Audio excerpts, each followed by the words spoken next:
Mateo, terminamos ya Apocalipsis y terminamos, les digo, Nuevo Testamento. El Antiguo Testamento lo estamos viendo los jueves y vamos ahorita en Jueces. Y creo, si va a ser un poquito difícil por lo que queremos hacer el jueves, pero tal vez lo terminamos este mismo jueves, Jueces. Bien, vamos a leer una parte del Evangelio de Mateo, capítulo 1, para poner este tiempo en manos de Dios y comenzar nuevamente. ¿Sí? ¿Ya estamos ahí? Evangelio de Mateo dice así. Libro de la genealogía de Jesucristo, hijo de David, hijo de Abraham. Abraham engendró a Isaac, Isaac a Jacob, y Jacob a Judá y a sus hermanos. Judá engendró de Tamar a Fares y a Sara. Fares a Esrom y Esrom a Aram. Y Aram engendró a Aminadab a Nazón, y Nazón a Salmón. Salmón engendró a Rahab, a Boz. Boz engendró de Ruth a Obed, y Obed a Isaí. Isaí engendró al rey David, y el rey David engendró a Salomón, que fue mujer de Urías. Salomón engendró a Roboam, Roboam a Abdías, y Abdías a Asa. Asa engendró a Josafat, Josafat a Joram, y Joram a Usías. Usías engendró a Jotam, Jotam a Acaz, y Acaz a Ezequías. Ezequías engendró a Manasés, Manasés a Amón, y Amón a Josías. Josías engendró a Jeconías y a sus hermanos, y en el tiempo de la deportación a Babilonia. Después de la deportación a Babilonia, Jeconías engendró a Salatiel, y Salatiel a Zorobabel. Zorobabel engendró a Abiud, y Abiud a Eliakim, y Eliakim a Azor. Azor engendró a Sadoc, Sadoc a Akim, y Akim a Eliud. Eliud engendró a Eleazar, Eleazar a Matán, y Matán a Jacob. Y Jacob engendró a José, marido de María, de la cual nació Jesús, llamado el Cristo. De manera que todas las generaciones de Abraham hasta David son 14, desde David hasta la deportación a Babilonia 14, y desde la deportación a Babilonia hasta Cristo 14. Amén.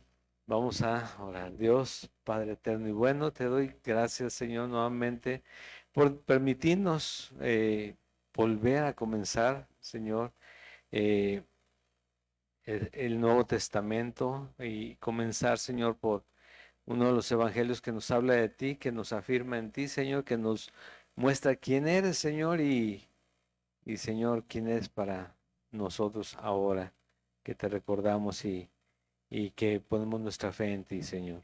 Guíanos, Padre, guíanos en tu verdad, es tu palabra, que la verdad nos hará verdaderamente libres, Señor, y queremos entender también incluso esa libertad. Guíanos, Señor, en tu palabra, en el nombre de Jesús. Amén. Bueno, obviamente primero vamos con introducción. Y regresamos al inicio del Nuevo Testamento, pero comentándoles, es muy interesante pensar. No vamos a adentrarnos tanto en si se escribió, cómo se escribió, si se escribió primero en hebreo, en arameo o en griego, que al parecer al final deducen que fue en griego, pero es un estudio largo para encontrar esto, sino lo que quiere decir y para qué nos lo deja el Señor, porque eso es lo interesante e importante para el pueblo de Dios en general. El estudioso quiere saber más, sí, y es bueno, sí, tienes tiempo para buscar, hay muchos recursos, pero al final de cuentas, si aumenta tu fe, es para bien. Si solamente es para que aumente tu conocimiento, es bueno también. Tómate tu tiempo y hazlo, pero ahorita queremos ver quién es Jesús y quiénes somos en Él. ¿Sí? De eso se trata. Entonces, algo importante entre el Antiguo Testamento y el Nuevo Testamento es los 400 años de silencio que hubo, donde Dios no habló en esos 400 años. Antes de Cristo, antes de Juan el Bautista, perdón, sí recuerdan quién es Juan el Bautista, el que anunciaba antes de que Jesús se manifestara en su ministerio en la tierra, él manifestaba que venía el Mesías, ¿sí? Y antes de Juan el Bautista pasaron 400 años en que Dios no dio señal alguna de que ya venía. Pero sí, antes de los 400 años, durante siglos, estuvo anunciando la llegada del Mesías. Mesías elegido, ungido, sí, lo que significa. ¿Para qué?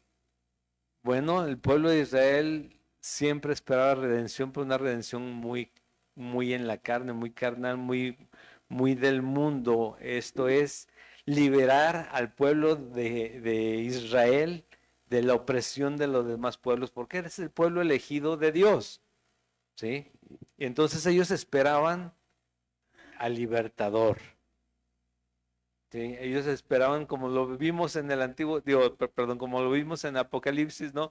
Lo esperaban sí en caballo y como un guerrero, pero en vivo, y levantando al pueblo de Israel y acabando en su momento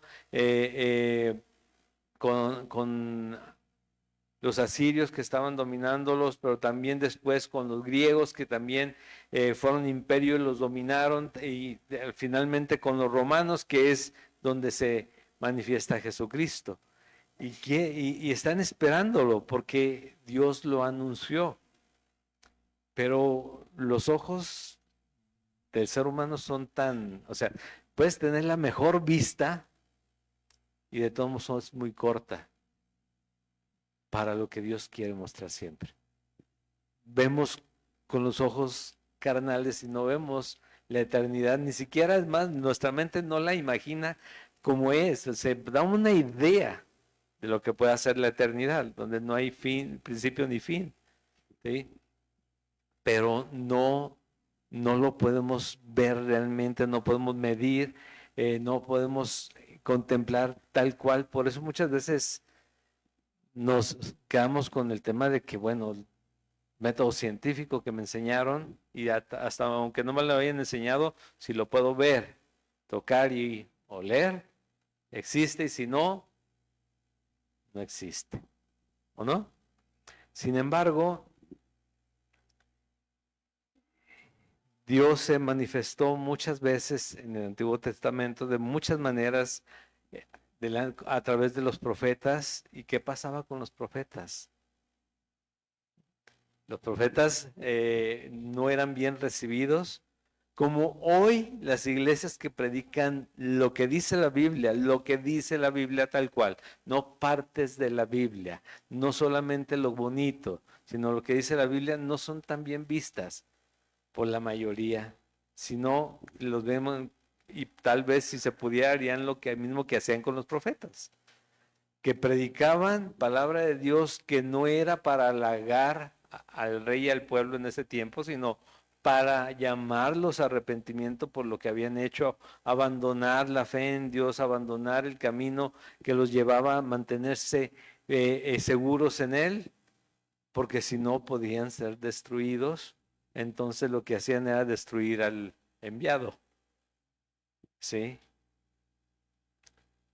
Y mataron, lo dice Jesús, mataron a sus profetas, a los que Dios enviaba a exhortar a todos a regresar a Él, cada vez que se perdían. Y lo mismo sucedió en su momento con Juan el Bautista, con Jesucristo, ¿sí? Pero Jesús fue el, el, el Salvador, el último salvavidas que se envió, que en todos los tiempos puede salvar porque Él no era 100% humano, Él era 100%, sí, perdón, era 100% humano, pero era 100% Dios, ¿sí? Entonces, pasan estos 400 años después del Antiguo Testamento, donde se manifiesta toda la historia del pueblo elegido de Dios y llega al tiempo de Jesucristo. ¿Qué es lo que tenemos que ver aquí? Bueno, es un evangelio, que el evangelio quiere decir buenas nuevas. Y como les digo siempre, si son buenas nuevas, quiere decir que había malas también. Las malas noticias vienen junto con las buenas nuevas, ¿sí? No puedes separarlas. Las buenas nuevas no es solamente que Jesús vino a salvar, sino que el ser humano sin Dios está destinado a la perdición o al sufrimiento eterno. Por lo mismo, las buenas nuevas son, a través de Jesucristo puedes evitar eso. Esas son las buenas nuevas. O sea, no puede haber buenas nuevas sin malas nuevas, sin malas noticias. Y esto es, entonces, lo que vemos a través de la Biblia es que el ser humano se acaba, el cuerpo de carne se consume y se acaba. Pero el espíritu vive para siempre. Y esto es lo que quiere que recordemos Dios. ¿Dónde quieres tu espíritu? Yo lo quiero conmigo, dice Dios. Pero ¿dónde lo quieres tú? ¿Sí? El Evangelio de Mateo son las buenas nuevas. El Evangelio de Mateo, escrito por Mateo, un publicano. ¿Sí? ¿Qué eran los publicanos? Cobradores de impuestos. Eran peor que perros, peor que lo más repulsivo que pudieran tener enfrente de los judíos. ¿Por qué? Porque era un traidor, eran unos traidores para con los judíos, porque eran judíos que se habían puesto a trabajar para los romanos, pidiendo los impuestos, haciendo sus cuentas y entregándole a Roma el dinero del judío. Entonces, eran totalmente aborrecidos por los judíos. ¿Y a quién llama a Jesús? A un publicano. Cuando no podían ni siquiera sentarse a comer con ellos, llama a un publicano que deja todo, ¿sí? Lo deja todo. Y ese es un ejemplo claro del llamado que tenemos cada uno de nosotros en la vida una vez que Jesús se manifiesta en nosotros. Es dejar todo lo que me hace aborrecible a la presencia de Dios. Dices tú, ¿cómo puede Dios aborrecer? No, no es que te deteste, no es que no te quiera con Él, es que lo que hacemos en el tema del pecado nos consume inmediatamente delante de su presencia. No podemos estar, una persona que termina en pecado su vida no puede estar delante del Dios justo porque va a ser inmediatamente rechazada. Es arrepentimiento y es perdón de parte de Él. Es limpieza a través de esas acciones, sobre todo de Jesús. ¿Por qué? Porque para eso vino. Sí. Jesús no vino a condenar, vino a salvar. Vino por lo que se había perdido, que fueron toda la humanidad se perdió. Entonces, llama a un publicano, te digo, rechazado por todos los judíos. Sin embargo, lo llama el Señor y lo lleva con él. Y no solamente a él, también más adelante vamos a ver que llama también a un guerrillero que estaba levantándose en contra y moviendo gente en contra de Roma, ¿sí? Y gente que manifiesta después Pablo en 1 Corintios lo vil y lo menospreciado y lo que no es, pero para hacer que Dios se manifiesta a través de todos ellos, ¿sí? Entonces, es publicano. ¿Qué más les puedo contar de él? ¿Sí? Las fechas de escritura, te digo, hay cosas que creo que son interesantes, pero no son tan necesarias. Para salvación no es importante la historia de esto, sino la obra de Jesucristo. Hay dudas en cuanto a cuándo se escribió, pero se tiene la certeza de que fue antes de que cayera Jerusalén. ¿Cuándo cayó Jerusalén? En el año 70, ¿sí? Después de Cristo. En ese tiempo es donde se manifiesta lo que mencionaban precisamente en el capítulo 24, la abominación desoladora que llega al lugar santo, y esto es cuando cae Jerusalén. Y de hecho lo está anunciando ahí, dice, el que tenga oídos, oiga lo que le estamos diciendo para que se pongan listos cuando esto venga. Era una situación complicada con Roma, ¿sí? Porque destruyeron Jerusalén. Pero ya estaban los 3 evangelios, los 3 primeros evangelios ya estaban escritos.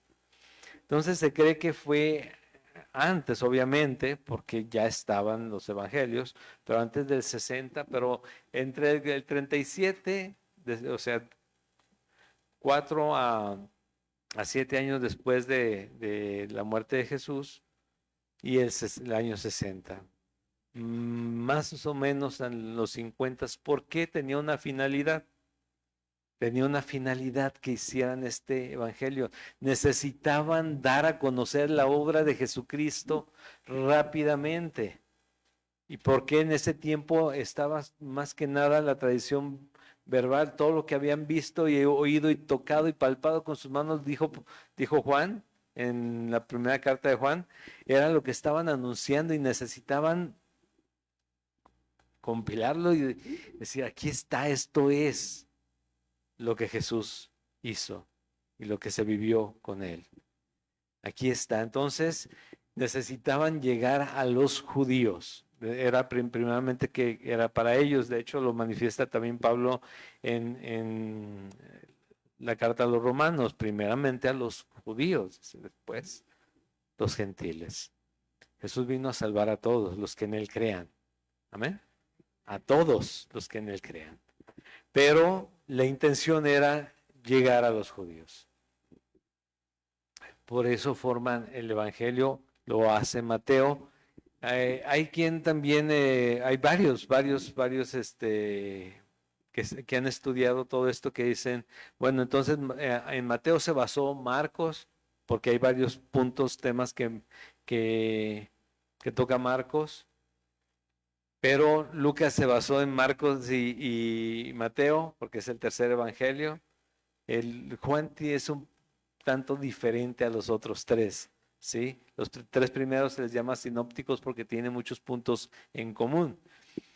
Pero los que creemos en el Señor, y aparte también hay gente que ha estudiado esto, dice, cada uno lo hizo con sus conocimientos y su experiencia que tuvieron con Jesús. Y Lucas obviamente era un historiador, un médico, él estaba con Pablo, él estuvo investigando todo lo que había sucedido con testigos oculares, ¿sí? Presenciales de lo que había sucedido, y lo manifestó de esa manera. Y Dios nos permite tener 4 perspectivas diferentes, semejantes, 3 de ellas diferentes, cada una de una misma historia. ¿Sí? Es como lo dicen, bueno, como lo hemos visto y lo dicen muchas veces los pastores cuando ven estos temas, es como estar parado, 4 de nosotros, estar parados, uno en cada esquina de aquí de esta calle. Uno aquí, otro allá, otro acá, otro acá. 4 parados en las diferentes esquinas. En eso se da un accidente un accidente. Todos vamos a ver diferentes ángulos y nos vamos todos a revisar qué pasó, bueno, vamos a tener una perspectiva completa todos de lo mismo, pero lo que vimos en su momento, y si no nos movemos de ahí, cada quien puede manifestar algo diferente de la misma situación. ¿Sí? Si yo te pregunto, todos estamos aquí en un solo lugar y te pregunto, ¿qué ves enfrente de ti? Inmediatamente enfrente de ti. tú puedes decirme el nombre de una de las personas o una silla o no sé, una bolsa o algo así, pero todos van a decirme algo diferente, aunque todos estemos en el mismo lugar. Esas son perspectivas diferentes de una misma situación. Y esto es lo que los evangelios nos manifiestan, cómo vieron y vivieron cada uno este tiempo con Jesús para poder dar testimonio de Él. Y les digo, era necesario que pronto se manifestara ya por escrito porque Dios así lo quería, pero querían que llegara a los judíos para que se manifestara también esto de esta manera. Entonces, viendo el propósito y era que se conociera la obra de Jesús, entonces llegamos al Evangelio de Mateo. Y lo que acabamos de leer hace un momento todos juntos, porque creo que lo leyeron conmigo, la genealogía de Jesucristo es muy interesante porque tiene muchas, no quiero decir simbolismo, sino mucha historia importante entre algunos, entre algunos nombres de la genealogía, ¿sí? Por situaciones que se dieron en el Antiguo Testamento y que hicieron que llegara a manifestarse Jesucristo. Bueno, pero también les voy a decir, no fueron solamente los 14, 14 y 14 generaciones que se manifiestan aquí, son muchas más, pero son como las que se toman en cuenta en este momento, como hacen como saltos de tiempos en lo que se manifiesta aquí, porque no, eran muchas, muchas más, desde donde se comienza, desde Abraham que empiezan a manifestar. Pero, por ejemplo, bueno, vamos ya sobre el capítulo 1, el versículo 1, que habla acerca del libro de la genealogía de Jesucristo, hijo de David, hijo de Abraham. Es de las pocas lugares donde vamos a leer Jesucristo en los evangelios, pero quiero decirles algo, solamente una aclaración que seguido les hago. Recuerda que es la unión de el nombre Jesús, que significa salvación, y Cristo, que significa ungido, elegido. ¿Por qué lo menciono? Porque es importante tener muy clara la definición. Les digo que alguna vez me dijeron, bueno, cuando se vuelve Jesús, Jesucristo, cuando después de la cruz no es que tenemos esa confusión o tienen esa confusión muchas personas que Jesucristo viene de la cruz, ¿sí? Y Jesucristo no viene de la cruz. Jesucristo viene de unción. Jesús ungido. Salvador ungido o el elegido o enviado Jesús. Y esto es lo que quiere decir, ¿sí? Y nos da la genealogía, pero les digo que hay cosas importantes aquí. Dice, hijo de David, ¿por qué? Porque el ungido, el esperado, el deseado de las naciones, tenía que ser de la casa de David, no podía ser de ninguna de las otras tribus, sino que de David, y David viene de la casa de, ¿sí saben? Judá, Judá, que es más fácilmente identificable por los hijos de Jacob. ¿Sí? Jacob tuvo 12 hijos y uno de ellos fue Judá, y de la tribu de Judá viene la línea de David, y de la línea de David viene Jesús, y Jesús, el ungido, tenía que venir de la línea de David. Bueno, dice, Abraham engendró a Isaac, y se van hasta aquel tiempo, ¿sí? Pero si te pones a pensar, si has leído la Biblia completo, has llevado los estudios acerca de esto, bueno, podríamos decir, no, pueda, gentes, personajes intachables, personajes increíbles, sí, pero sobre todo lo que se manifestó fue la fe en ellos, porque la verdad fueron seres humanos que fallaron también mucho en el caminar de ellos, y de ahí venía Jesús más adelante, ¿sí? Abraham, ¿qué pasó con él en aquel tiempo? Dices, bueno, es que él creyó en Dios, él escuchó, salió de su tierra, su parentela, hacia donde Dios le iba a mostrar. Dios le mostró también lo que le iba a dar, sí, pero ¿recuerdas qué pasó cuando él andaba allá por el lugar de los faraones? ¿Sí? Que en cuanto iban llegando a algún lugar, oye, Sara, y Sara ya de 60 años, te voy a decir, oye, Sara, diles que eres mi hermana, porque si no me van a querer matar por ti. Me imagino que era muy bella, ¿no? Pero no fue una vez, fueron 2 veces que expuso a su esposa de esa manera, ¿sí? Sin embargo, Dios le llamó la atención a través de gente que no conocía a Dios y que, ¿cómo puedes hacerme esto? Querías que Dios me acabara conmigo, le dicen estos hombres, Faraón y demás, para llamarle la atención. ¿Y sabes qué es un llamado de atención? Era un llamado de atención para él. Dios le estaba guiando. Pero bueno, Isaac también. eh, de Isaac, ¿recuerdas que Sara se rió por la profecía de que iba a nacer Isaac? Y por eso le pusieron ese nombre que quiere decir risa, Isaac. Pero bueno, ahorita se escucha muy bonito. Ya me acordé que tenemos un Isaac hoy de visita, ¿sí? Isaac a Jacob, y Jacob, ¿qué pasó con él y con Esaú? ¿Sí? Desde el vientre venían ya poniéndose el pie, ¿sí? O la mano, porque venía uno agarrado no quería dejar salir al otro, ¿no? De hecho, Jacob, que su nombre no se escucha también muy bonito, pero realmente era como tramposo, ¿sí?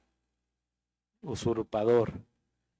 Pero después su nombre cambió a Israel cuando peleó con Dios, ¿sí? Y es dominado o guiado por Dios, Israel.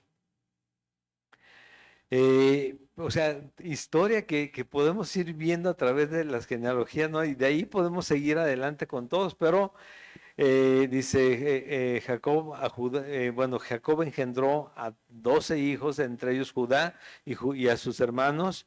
Judá engendró a Tamar, de Tamar a Fares, y esto fue de un engaño de Tamar, ¿sí? Porque había perdido a sus esposos, ¿sí? Entonces, también, o sea,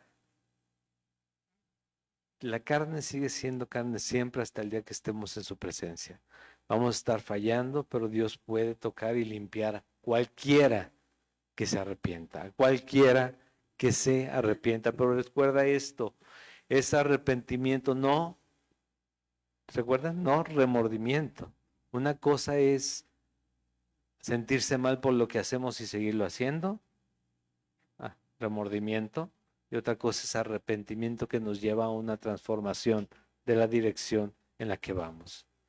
¿Sí? Y es muy claro cuando hay arrepentimiento bíblico, que confundimos con el remordimiento de estar haciendo lo malo, pero seguir haciéndolo. ¿Sí? Bueno, Tamar y Fares, Fares a Esrom a Aram, Aram engendró a Minadab a Nazón, y Nazón a Salmón. 5.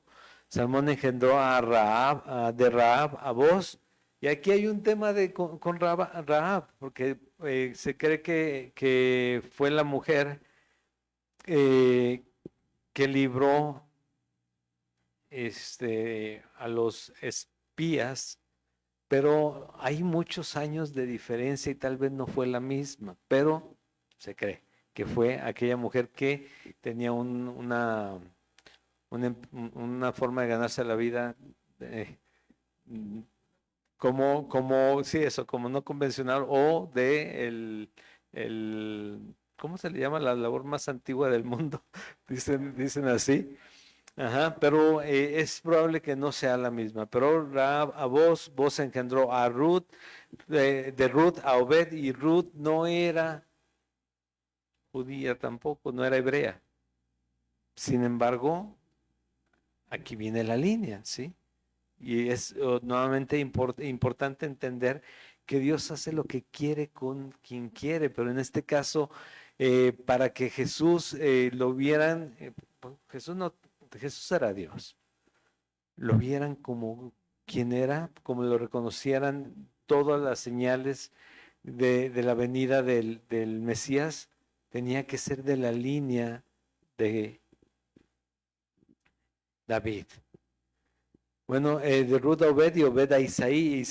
Isaí fue el padre de el rey David, ¿sí? Y el rey David, dice, el del rey David engendró a Salomón, de quien fue mujer de Urías. Ni siquiera dice el nombre de Betsabé, sino dice de la que fue mujer de Urías. Y si tú recuerdas esa historia, es que él cometió, o ella cometió adulterio con David. Y David, cuando queda ella embarazada, manda por delante a Urías a que muera prácticamente en la batalla y quedarse con ella. O sea, fíjate en esto. Y te digo, tenemos que tomarlo en cuenta, no por decir, caray, pues a quiénes escogiste Dios, sino para entender que a final de cuentas, un Dios santo va a santificar todo lo que Él quiera a través de su presencia y el contacto con aquel que Él quiera limpiar. Dice que en Jesucristo Dios nos presenta santos y sin mancha, pero solamente es a través de Jesucristo. Y el que está viviendo en el Espíritu, en Jesucristo, se nota, porque Jesús dijo, por sus frutos los conoceréis. Por lo mismo también se nota quien no, a pesar de creer o decirse cristiano. Y ahí es donde tenemos que vernos como estas personas, ¿no? El rey David, o sea, te conté eso, pero la verdad es que tuvo muchos defectos y errores y pecó mucho contra Dios, pero Dios dijo, mi decisión es que él sea David, el rey David, y de su linaje nazca Jesús. Esto es que es un hombre conforme al corazón de Dios. No que era un hombre que hacía, que era el ideal de Dios y dijo, este sí lo voy a escoger porque es lo máximo. Uy, mira, venció a Sansón, yo digo a Goliat, venció a Goliat, él sí me gusta como para que sea. Digo, no fue así. Es esto que ustedes ven, yo lo voy a elegir. ¿Por qué? Porque yo soy el que va a hacer la obra a través de él. Y así con todos nosotros. Nadie es santo por sus propios méritos aquí. Nadie, ni en ninguna iglesia. Nadie es santo por sus méritos. Somos santificados en Jesucristo.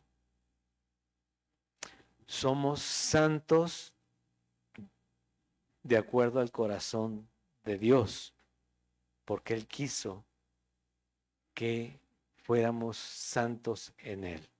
Y la exhortación es ser santo porque como yo soy santo. Esto sí. Y sin santidad nadie, otra vez sin santidad nadie verá a Dios. Eso es un hecho. La Biblia lo dice. Sin santidad nadie verá a Dios. Pero eligió a David. Y del rey David engendró a Salomón, el hombre más sabio que ha existido, que tuvo ¿cuántas esposas? ¿Y cuántas concubinas? Muchas, más de las que pudo manejar. y se lo comieron a él, porque la idolatría se metió en su vida y en el reino, completamente. No pudo, su sabiduría no le dio. Nuestra sabiduría no sirve delante de la voluntad de Dios si no está alineada a su propósito. Mi sabiduría me va a hacer que yo sea terco, necio y solamente mis chicharrones truenen. Y la Biblia no dice eso, dice que consideremos a los demás como superiores a nosotros mismos. Es una característica de los que aman a Dios, buscar, considerar a los demás como superiores a uno mismo. No que sean tal vez a mis ojos, como sea, pero sí que los veamos de esa manera, ¿sí? Que veamos unos por otros, que nos amemos unos a otros. Características de creyentes en Cristo. De otra manera, también te vuelvo a decir, se manifiesta cuando no lo somos. Pero aquí lo vemos en Salomón, te digo, o sea, tal vez si le hubieran tocado 2 o 3 mujeres, hubiera escogido 2 o 3 mujeres, le hubiera ido igual. El punto no era este, el punto es que se dejó vencer por lo que no debía. Salomón engendró a Robán, y Robán a Abdías, Abdías a Asa, y también si vemos la historia, conflicto tras conflicto, tras conflicto, tras conflicto, porque ese es el corazón del ser humano. Y Dios nos llama a regresar a Él. ¿Sí? Nos llama ahora a través de Jesucristo, en ese tiempo a través de los profetas, y a los profetas los mataba, porque no querían escucharlos. Dice, no se trata de lo que tú quieras, no se trata de lo que puedas construir, no se trata de cómo te sientas, se trata de qué quiere, ¿quién? Dios. Recuerda esto, el amor bíblico no es un sentimiento, el amor bíblico es una decisión. Yo decido, porque creo en Dios, decido amar a esta persona, decido considerarla a esta persona, decido tratar a esta persona. ¿Por qué? Porque amo a Dios. ¿Sí? De esa manera es el amor bíblico. Bueno, pero pasó esto. Asa engendró a Josafat, Josafat a Joram y Joram a Usías. Usías engendró a Jotam, Jotam a Acaz y Acaz a Ezequías. Ezequías engendró a Manasés, Manasés a Amón y Amón a Josías. Josías engendró a Jeconías y a sus hermanos en el tiempo de la deportación a Babilonia. Y te digo, a través de la historia, si nos vamos a ver crónicas, todo el Antiguo Testamento, los profetas y demás, vamos a encontrar muchas situaciones que no fueron agradables a Dios. Sin embargo, Dios dijo, estas son las señales que van a determinar quién es el Mesías o el ungido. ¿Sí? Zorobabel engendró a Abiud a Eliakim, Eliakim a Azor, 14 Azor engendró a Sadoc, Sadoc a Akim y Akim a Eliud. Eliud engendró a Eleazar, Eleazar a Matán, Matán a Jacob, y Jacob engendró a José, marido de María, de la cual nació Jesús llamado el Cristo. ¿Y qué crees? José no era el padre biológico de Jesús. Entonces, ¿cómo le hacemos ahí? Si tiene que ser de la línea de David. Hay quien ya lo sabe.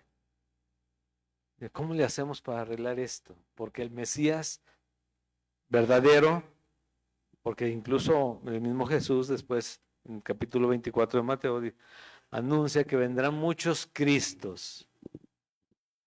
Tenga cuidado, son falsos. Bueno, que también María era de la línea de David.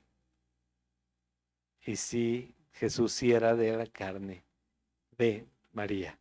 Entonces, pero el nombre de las mujeres no estaba escrito en las genealogías, solamente que aquí precisamente aparecen 5 que llaman la atención desde ahí, el tema que Mateo escribe la genealogía de Cristo y anota estos, bueno, 4 y una que ya habla acerca de la mujer de Urías, ¿sí?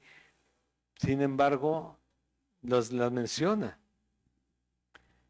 Pero mencionan a María porque precisamente otra vez de ahí viene la genealogía de David, ¿sí? No tanto de José, porque ahí podían decir cualquier cosa. No, pero no es hija, no es hijo de José. Bueno, pero sana enfermos, abre los ojos de los ciegos, resucita muertos. ¿Qué más quieres? Bueno, las señales. Y Jesús las vino a cumplir. ¿Sí? Las profecías acerca de quién sería el ungido, cómo iba a entrar al final en la última semana a Jerusalén, ¿sí? De dónde venía, todas esas profecías lo guiaban a él, y no es que él hubiera querido cumplirlas, sino que las estadísticas hablan que para cumplir 8 profecías a través de los tiempos hacía falta que fuera increíble. Es muy difícil en el azar hacer que eso se cumpliera. Sin embargo, en Jesús se cumplieron. Y dice que José, marido de María, del cual nació el Jesús llamado el Cristo, de manera que todas las generaciones son, desde Abraham hasta David son 14, desde David hasta la deportación a Babilonia 14, y desde la deportación a Babilonia hasta Cristo 14. Y les mencionaba al principio, no son las únicas generaciones, hay muchos años intermedios, muchos años, pero esto es lo que están englobando. ¿Qué nos quiere mostrar? Nos quiere mostrar al Mesías, ¿sí? Nos quiere mostrar que Jesús, esto se escribió después de que Jesús había muerto. ¿Por qué te lo menciono? Ya lo mencionamos al principio, las fechas son entre 37 y 60. Obviamente ahí va implícito eso, pero ¿por qué? Porque ni los mismos discípulos, viendo lo que veían, y eso es lo que más a mí me sorprende en los evangelios, yo no sé cómo nos iría a nosotros habiendo caminado atrás de Jesús, escuchando todo lo que decía, anunciando el reino de Dios, viendo que le abría los ojos a los ciegos, los oídos a los sordos, viendo que hacía saltar o que enderezaba los brazos de los discapacitados, hacía levantar a los paralíticos llamados en ese momento, ¿sí? Los leprosos los limpiaba o tocaba a un muerto y lo resucitaba, le hablaba al oído y lo resucitaba. No sé qué necesitaban para creer que él era sobrenatural. Era naturalmente un hombre, pero al final de cuentas su esencia era fuera de este mundo. Porque no entendían que él tenía que morir y resucitar para que se llevara a cabo el proceso de salvación. No lo entendían. Recuerdan que se dieron cuenta hasta que Jesús resucitó y se puso en medio de ellos,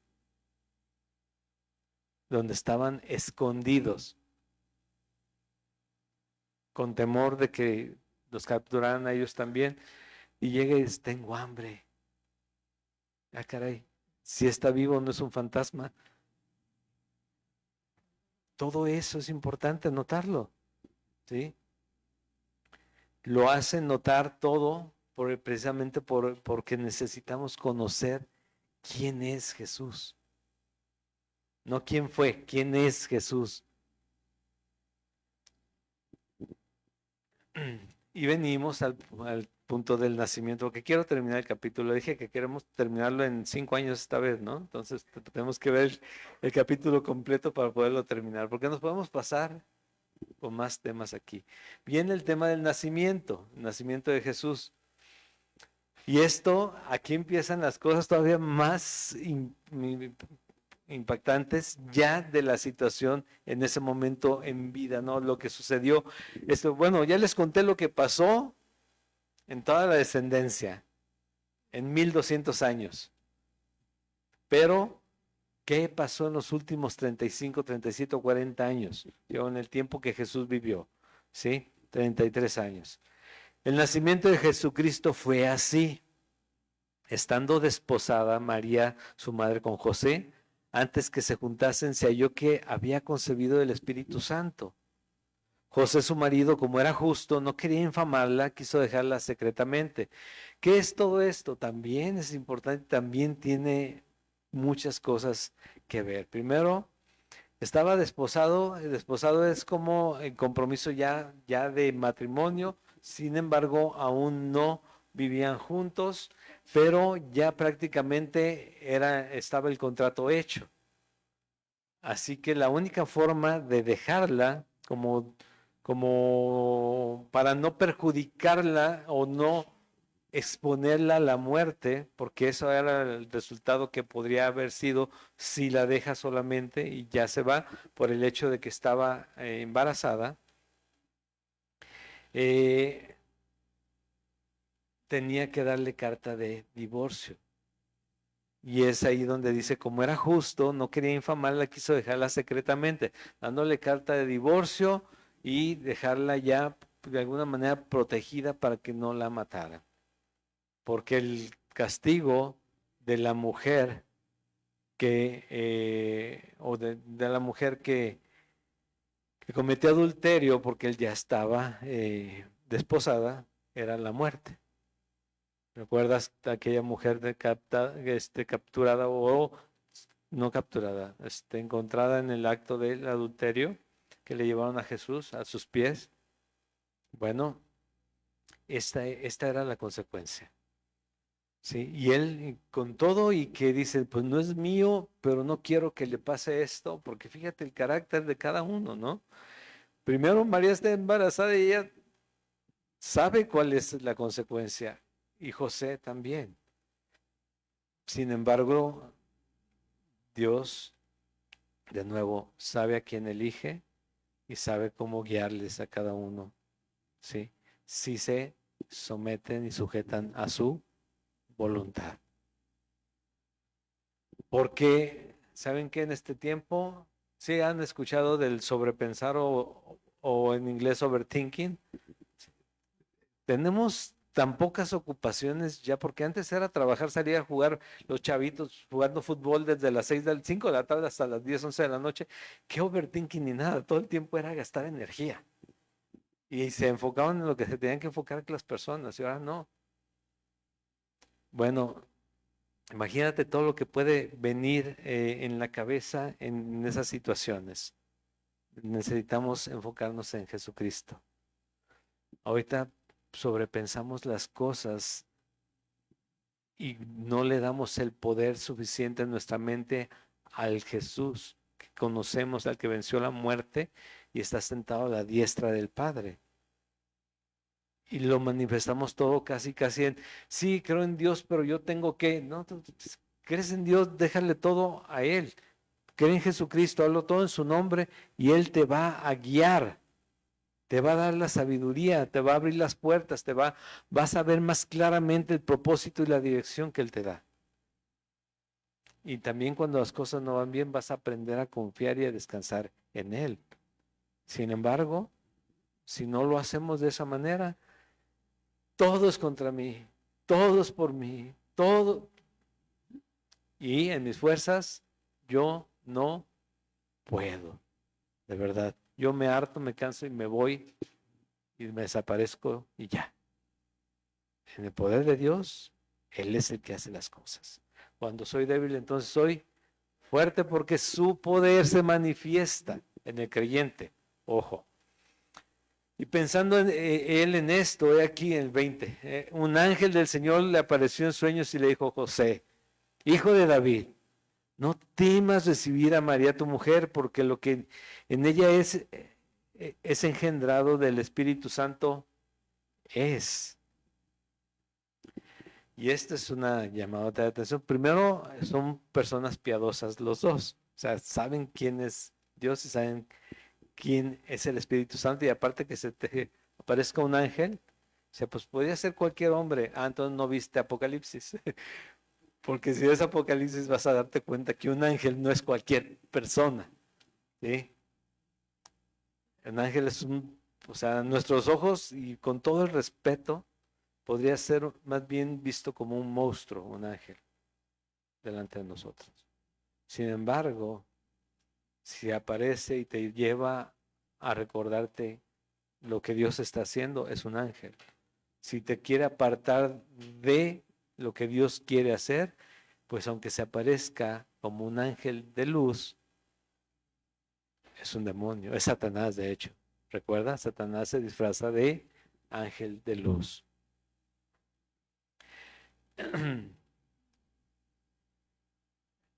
Y darás a luz un hijo y llamarás su nombre Jesús, salvación.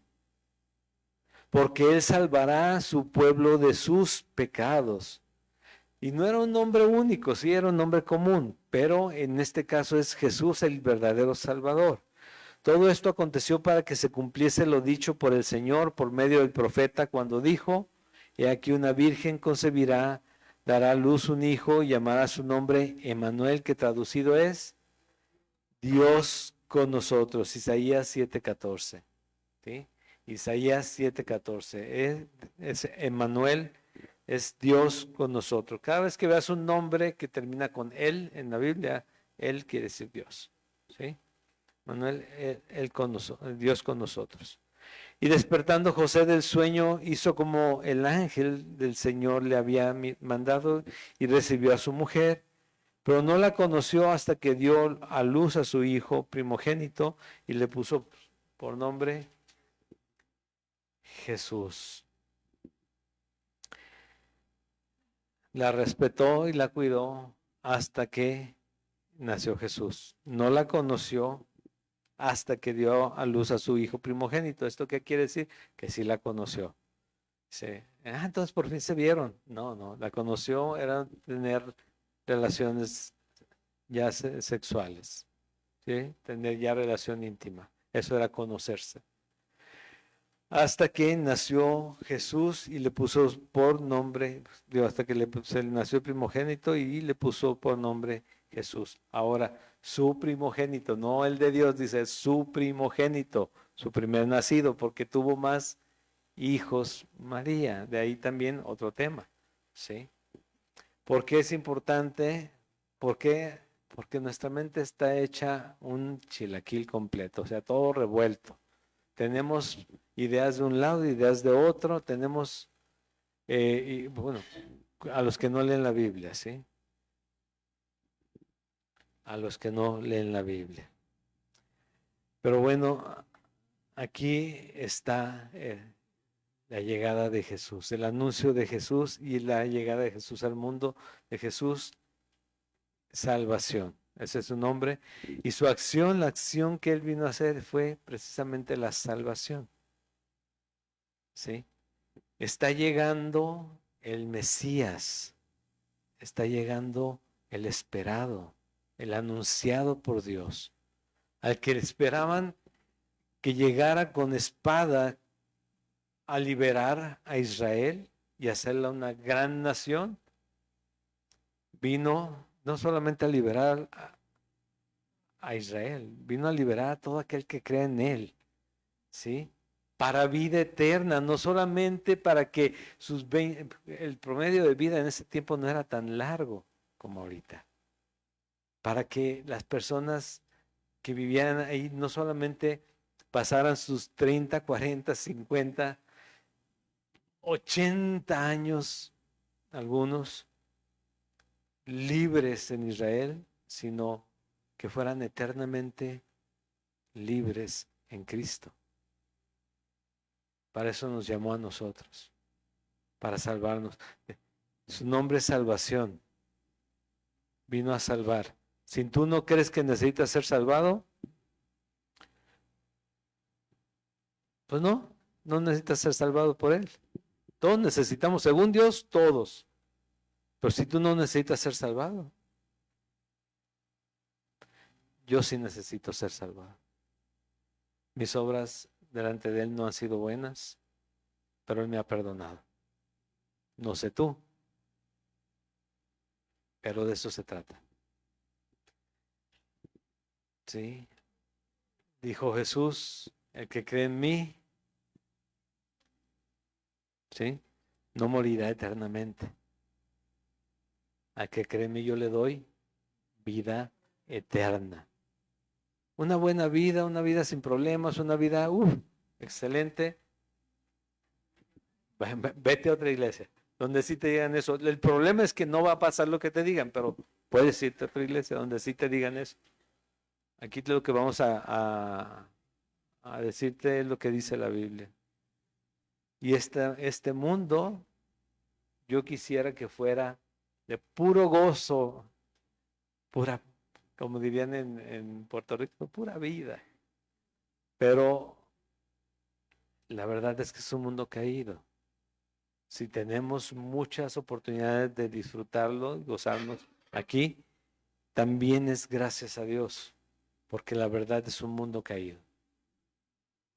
¿Tú esperas que el mundo sea diferente? Tú sé diferente porque eres hijo de Dios. El mundo no va a ser diferente. El mundo va a estar así. En la época de más desarrollo, de más civilidad. Pregúntame cómo está el mundo, pregúntate cómo está el mundo, échale un ojito a las noticias diario. No solamente la de tu estado, no. Vete a ver el mundo. Eso sí, está un caos total, pero ahora sí ya con drones y con todo lo que para lo que ha servido la tecnología y la sabiduría y la ciencia de todas las gentes. Pero Dios no cambia y su palabra no pasa, ¿sí? Todo pasará, todo se va a acabar, todo va a ser destruido menos su palabra. Amén. Dios, Padre eterno y bueno, te doy gracias, Señor, porque nos has recordado que viniste a darnos libertad.